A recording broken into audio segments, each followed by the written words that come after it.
Bold question time. Will the biggest teams at the 2026 World Cup actually get easier groups? Because if you're Brazil, France, or Argentina, one bad draw can end your tournament before it even starts. And if you're a smaller nation, the group draw can feel like destiny deciding your fate. So does the new 48-team format secretly protect the giants or make things even more chaotic? Let's break it down quickly, clearly. No math degree required. Here's the big change first. The FIFA World Cup 2026 is expanding to 48 teams. That means more countries, more matches, and more groups. On paper, that sounds like more randomness, but in theory, FIFA says it creates balance. In practice, it's complicated. Let's talk about seeding. This is where the big teams conversation really starts. Before the draw, teams are placed into pots based on rankings. Higher-ranked teams go into pot 1. Lower-ranked teams go into later pots. This sounds simple. It isn't, because pot 1 teams are spread across different groups. They can't face each other early. That already gives top teams a smoother path. Not easy, just controlled. Now here's where it gets interesting. With 48 teams, groups are larger and more uneven in quality. That means a top-seeded team is more likely to face teams ranked much lower than them. You know the type.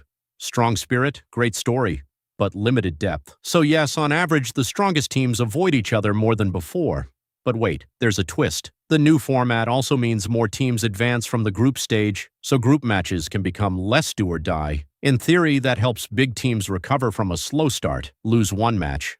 Not a disaster anymore. In older tournaments, that could be fatal. Now, it's a warning shot. However, this isn't a free pass, because the knockout rounds start earlier and include more teams. That creates more one-game eliminations, and one-game eliminations are dangerous.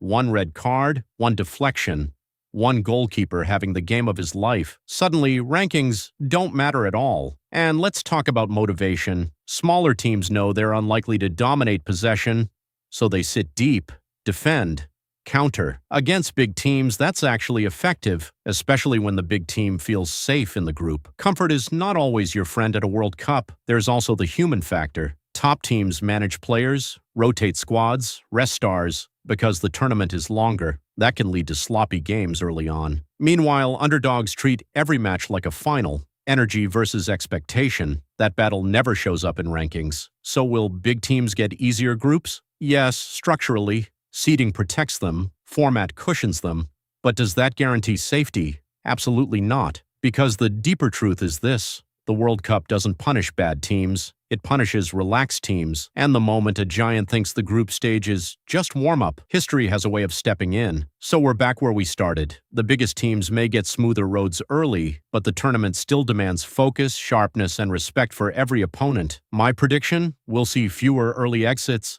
but more shocking knockout upsets than ever before. And if you enjoy breaking down football like this, hit subscribe. Because the real drama of 2026 won't just be who wins, it'll be who survives when the safety net disappears.